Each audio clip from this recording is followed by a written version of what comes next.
Bonjour, aujourd'hui je suis à Saint-Paul-sur-Ternoise. Dans cette commune du Pas-de-Calais, les anciens locaux du collège Saint-Louis sont en cours de transformation pour devenir la résidence du Clos Simon. C'est Corpus Consulting qui donne une nouvelle vie au bâtiment. Comment est venue l'idée d'acheter les anciens locaux du collège Saint-Louis ? Alors, nos enfants étaient élèves à Saint-Louis, donc il y avait un côté affect dans l'histoire.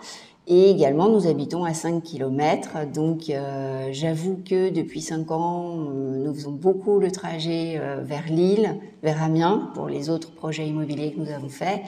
Et là, après avoir étudié la question quand même avec Sylvain Pruvot, côté particulier, parce que Saint-Paul n'est qu'une ville de 5000 habitants. Et là, en surface au sol, on a quand même 2000 mètres carrés à exploiter. Donc, il faut savoir quoi en faire. Karine Thomas et son mari Frédéric Thomas ont souhaité conserver l'ensemble des bâtiments sans démolition. On a curé, c'est-à-dire que tout a été retiré, les cloisons intérieures, l'isolation intérieure, les toitures.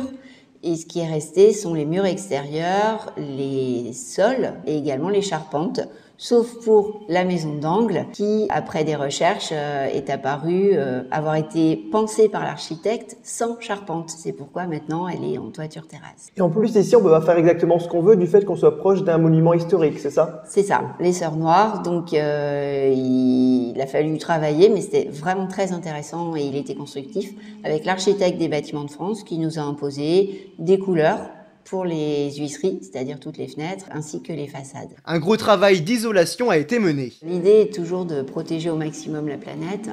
Et donc là, nous avons mis l'isolation maximale possible.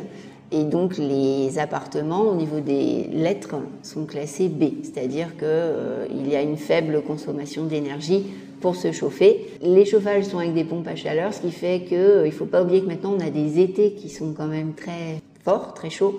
Et donc, il est possible de se refroidir l'été. Après un an de travaux, 9 appartements se trouvant dans les bâtiments qui donnent sur la route sont terminés et sont en vente. Nous avons nos investisseurs habituels qui nous achètent les appartements sur Lille et Amiens, qui sont très intéressés, mais nous ne leur donnons pas la priorité cette fois puisque nous avons de la demande en résidence principale.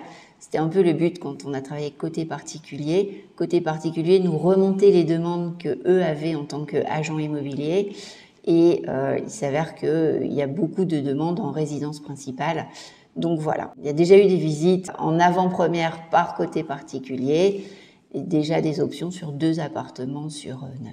Le plus petit logement occupe une superficie de 39 mètres carrés, tandis que les plus grands disposent de 100 mètres carrés. Dans ces appartements, les murs entre la salle de bain et les toilettes ont été conçus pour être démontés sans avoir d'impact sur le sol, afin de permettre aux personnes à mobilité réduite d'avoir plus d'espace. Un ascenseur va être installé début mars à côté de l'escalier qui permettait d'aller en cours de maths. En ce qui concerne la sécurité, des caméras de vidéosurveillance ont été mises en place. Les bâtiments qui donnent sur la route disposent également d'espace pour les professionnels. On a Adéco qui nous loue une cellule au rez-de-chaussée de 100 mètres carrés et il y a l'association ADAE qui est une association d'aide à l'autre qui a acheté cette fois 400 mètres carrés toujours au rez-de-chaussée en septembre.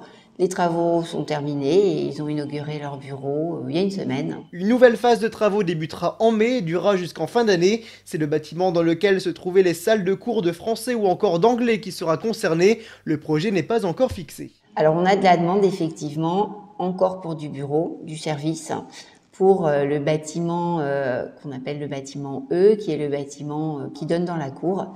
Donc là, les travaux de ce bâtiment vont commencer en toiture et en isolation par l'extérieur à partir du mois de mai. Et nous étudions la question, c'était initialement 6 logements qui étaient prévus. Mais étant donné la demande, nous étudions la question de faire du logement ou du bureau. Ce bâtiment disposera également d'un ascenseur. Concernant les espaces qui étaient avant consacrés pour la cour de récréation, qu'est-ce qu'ils vont devenir ? Un grand parking végétalisé, toujours avec l'architecte des bâtiments de France. L'idée est de se rapprocher le maximum d'un écoquartier. C'est-à-dire qu'on végétalise, mais il y a beaucoup de demandes aussi en parking, donc on a plus de 40 places de parking là sur l'arrière. Un parking qui sera uniquement réservé aux personnes qui habiteront ici ou ce sera ouvert à tout le monde ? Non, Okay. Réservé aux personnes qui habitent ici. Et l'avantage, c'est que nous avons déjà prévu de passer tous les câblages pour pouvoir brancher une voiture électrique. Donc, il y a des gaines qui vont arriver devant chaque place de parking. Si les personnes ont une voiture électrique, elles auront juste à prendre un petit compteur qui s'appelle un mini Linky et prendre leur abonnement et pouvoir se brancher. Et chacun paiera sa propre consommation. Avec une partie du parking en intérieur sous le préau. C'est ça.